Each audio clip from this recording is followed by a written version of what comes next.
साईं की बात। बच्चे, तुम्हें ऐसा लगता है ना कि तुम्हारा समय रुका हुआ है, तुम्हारे काम रुके हुए हैं, तुम परेशान चल रही हो। हाँ, तो सुनो, अब तुम एक काम करना। जो काम मैं तुम्हें देने जा रहा हूँ ना, उस काम को लगातार 5 गुरुवार करना मेरे बच्चे, या फिर 9 गुरुवार करना, जैसा तुम्हें ठीक लगे। तुम एक काम करना, तुम 5 गुरुवार या 9 गुरुवार 9 बार कष्ट निवारण मंत्र का जाप करना। 9 बार, चाहे तुम 5 गुरुवार करो, चाहे तुम 9 गुरुवार करो, लेकिन हर गुरुवार तुम्हें 9 कष्ट निवारण मंत्र पढ़ने हैं। फिर तुम देखना तुम्हारे जीवन की नैया कैसे पार लगाता है तुम्हारा साईं। तुम खुद देखना मेरे बच्चे। बहुत समय से तुम्हारा काम रुका हुआ है ना, बहुत समय हो गया, और तुम खुद भी सोचने लगे हो कि क्या ही हो रहा है तुम्हारे जीवन के साथ। तुम्हारा समय रुक क्यों गया है, चलते चलते अचानक से थम क्यों गया है, क्या हो गया है तुम्हारे जीवन के साथ। कहीं किसी ने कुछ कर तो नहीं दिया, कहीं कोई बुरी बला तो नहीं, या कहीं कोई बुरी नज़र तो नहीं। बहुत सारी चीज़ें तुम्हारे दिमाग में चल रही हैं। तो बस मैं एक ही बात कहूँगा, चाहे कुछ भी हो मेरे बच्चे, चाहे कोई भी बुरी नज़र हो या बुरी चीज़ें हो या कुछ भी हो मेरे बच्चे, छोड़ो, जाने दो उन सबको। तुम सिर्फ ये काम कर लो। ये काम करते ही तुम्हारा काम होना शुरू हो जाएगा, और तुम खुद देखोगे अपनी आंखों से कि खुद तुम्हारा काम होना शुरू हो जाएगा। जो समय थम गया था ना, वो धीरे धीरे धीरे बढ़ता चला जाएगा, और तुम्हारे सारे काम होते चले जाएंगे। तुम्हारा कोई भी काम नहीं रुकेगा मेरे बच्चे, कोई भी काम नहीं रुकेगा। तुम विश्वास रखना अपने साईं के ऊपर। लेकिन जब भी कष्ट निवारण मंत्र पढ़ने बैठोगे तो अच्छे से स्नान कर कर स्वच्छ मन से करना। ऐसा नहीं कि तुम्हारे मन में किसी के लिए कोई मैल है या कोई दिक्कत है या कोई नफरत है। नहीं मेरे बच्चे, बिल्कुल भी नहीं।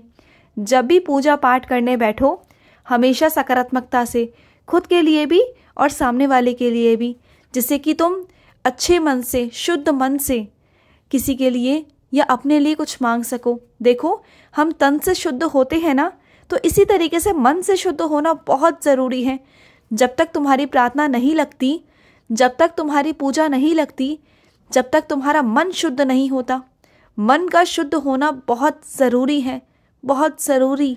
और सुनो मेरे बच्चे, मेरे कुछ बच्चे ऐसे हैं जो अपने समय को खराब कर कर, यानी कि अपने काम पर ना ध्यान देते हुए, अपने समय को खराब करते हुए वो दूसरे की मदद करते हैं। ये देखकर कि उसे तुम्हारे मदद की ज़रूरत है, तो तुम उसकी मदद करने के लिए चले जाते हो मेरे बच्चे, बिना कुछ सोचे समझे। तुम्हें बस ये लगता है कि तुम्हारे हाथों से जितनी सेवा हो जाए, तन से, मन से, धन से, तुम जैसे जिसकी सेवा कर सको तुम करते हो मेरे बच्चे। और इस बात की मुझे बहुत बहुत खुशी है मेरे बच्चे, बहुत खुशी है कि कम से कम तुम जितना हो सके, जैसे हो सके, तुम मदद करते हो। तुम्हें पता है कि वो इंसान वो चीज़ नहीं कर सकता, और अगर तुम उसकी मदद कर दो तो तुम्हारे माध्यम से वो उसका काम हो जाएगा। और तुमने ये बहुत अच्छा किया मेरे बच्चे, मुझे बहुत खुशी हुई। और कई मेरे बच्चे तो ऐसे हैं, उनके अंदर आ भी जाता है कभी कभी कि मैं क्यों किसी की मदद कर रहा हूँ, मैं क्यों किसी की मदद के लिए इतना भाग रहा हूँ। लेकिन मैं उन बच्चों से कहना चाहता हूँ कि बच्चे, ऐसी बातें दिमाग में मत लाया करो। देखो, तुम किसी की मदद करोगे ना, तो ज़िंदगी में तुम्हें बहुत मिलेगा, बहुत मिलेगा। जिस काम में तुम्हें बहुत मेहनत लग रही है ना, तो शायद वो काम तुम्हारा बहुत कम मेहनत में हो जाएगा, किसी के आशीर्वाद से, किसी की दुआओं से, अगर तुम उसकी मदद कर रहे हो तो। ठीक है? और जब भी मदद करो तो निस्वार्थ भाव से करो मेरे बच्चे, हमेशा निस्वार्थ भाव से सेवा करो, किसी की मदद करो।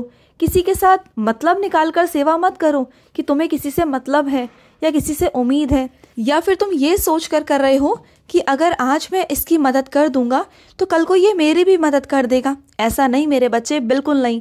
एक बात ध्यान रखना, अगर तुम सबकी मदद करते हो, दुनिया में सबकी मदद कर रहे हो ना, तो ईश्वर तुम्हारी मदद स्वयं करता है मेरे बच्चे। जब तुम्हें ज़रूरत होती है ना, तो तुम्हें किसी से उम्मीद लगाने की ज़रूरत नहीं कि कोई इंसान आकर तुम्हारी मदद करेगा। नहीं, बिल्कुल भी नहीं।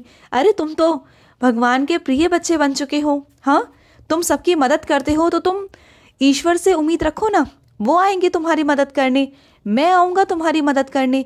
मैं तुमसे वादा करता हूँ, अगर तुम मेरे बच्चों की मदद करोगे तो मैं तुम्हारी मदद करूँगा। तुम्हें किसी से उम्मीद रखने की आवश्यकता नहीं है, तुम निस्वार्थ भाव से रखो। बस ये सोचो कि मेरे ईश्वर है ना, मुझे किसी की ज़रूरत नहीं, कि मैं किसी की मदद लूँ।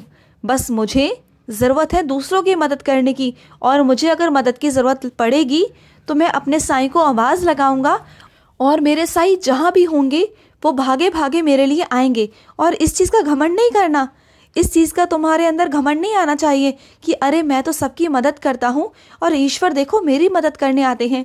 ये घमंड भी नहीं होना चाहिए, ठीक है? इस बात का ध्यान रखना। और सुनो मेरे बच्चे, तुम्हारे कहीं पैसे रखे हुए थे और तुम वहाँ पर रखकर भूल गए हो, तो उन पैसों को जाकर ले लो। वो पैसे तुम रखकर जो भूल गए हो वो तुम्हारी नज़रों से बहुत दूर हैं, लेकिन याद करने की कोशिश करो, तुम्हें याद आ जाएंगे। और उन पैसों को उठाकर रख लो, तुम्हारे आगे ज़रूरत में काम आएंगे। तुम्हें आगे बहुत सारी चीज़ों की ज़रूरत पड़ने वाली है जहाँ तुम्हें काम आएंगे, ठीक है? और सुनो मेरे बच्चे, जिस काम के लिए तुम बहुत भागा दौड़ी कर रहे हो ना, बहुत भागा दौड़ी कर रहे हो, बहुत परेशान हो रहे हो, और तुम्हें ये लग रहा है कि पता नहीं ये काम होगा या नहीं होगा, तो हो जाएगा मेरे बच्चे। तुमने इतनी जगहों पर जाकर मदद मांगी है, इतनी जगहों पर तुम गए हो, तो कहीं ना कहीं से मेरा एक बच्चा ऐसा है जो तुम्हारी मदद करने ज़रूर आएगा, आगे ज़रूर आएगा। और तुम्हें जहाँ लग रहा है ना कि वो काम तुम्हारा हो नहीं पाएगा, लेकिन इस साल ही तुम्हारा वो काम हो जाएगा, और वो काम मैं करवाऊँगा, तुम्हारी मदद मैं करवाऊँगा। तुम चिंता बिल्कुल भी मत करना, ठीक है? और मैं अपने कुछ बच्चों से कहना चाहता हूँ कि मेरे कुछ बच्चे ये सोच रहे थे पिछले गुरुवार को कि वो कुछ जाकर मंदिर जाकर मेरे बच्चों को कुछ अन्नदान करेंगे, कुछ मेरे बच्चों की सेवा करेंगे, जो कि वो किसी कारण नहीं कर पाए। तो कोई बात नहीं मेरे बच्चे, अब जो गुरुवार आ रहा है ना मेरे बच्चे, इस गुरुवार को तुम कर देना, ठीक है? जो ये गुरुवार आएगा ना, इस गुरुवार को तुम कोशिश करना कि तुम कर पाओ, ठीक है? और ज़रूरी नहीं है मेरे बच्चे, मैं तुमसे ये भी नहीं कहूँगा कि इस गुरुवार ही तुम्हें करना है।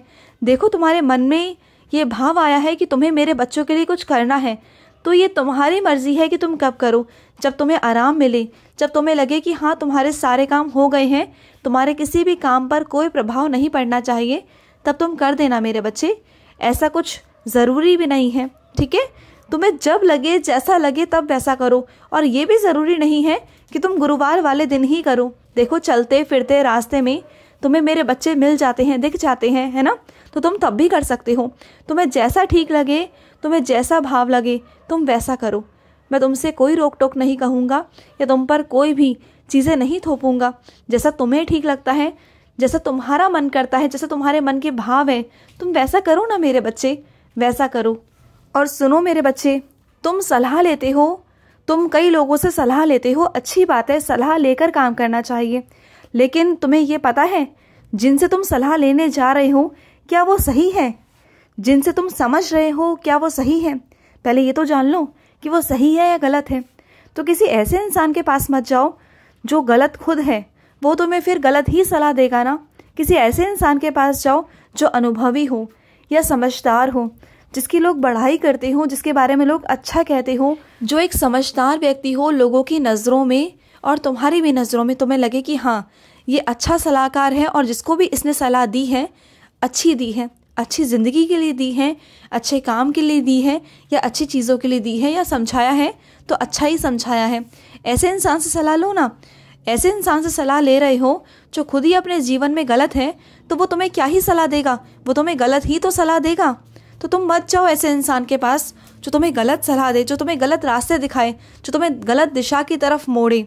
सलाह लेना भी बहुत कठिन काम है मेरे बच्चे, कि सलाह तुम किससे ले रहे हो ना, ये भी बहुत ज़रूरी है देखना तुम्हारे लिए कि तुम सलाह किससे ले रहे हो, क्या कर रहे हो, ये बहुत बहुत ज़रूरी है। तो सलाह जिससे भी लो, वो सलाह वाला इंसान जो है वो सही खुद होना चाहिए अपने जीवन में, अपने चरित्र में, अपने काम में। उसके अंदर समझदारी होनी चाहिए कि वो कैसा इंसान है, उसका चरित्र कैसा है, उसकी चीज़ें कैसी हैं, उसका जीवन कैसा है, उस पर निर्भर करता है। तब जाकर तुम उस इंसान से सलाह लो। समझ आया तुम्हें? ठीक है, खुश रहो। आज का मध्याह्न साई संदेश समाप्त हुआ।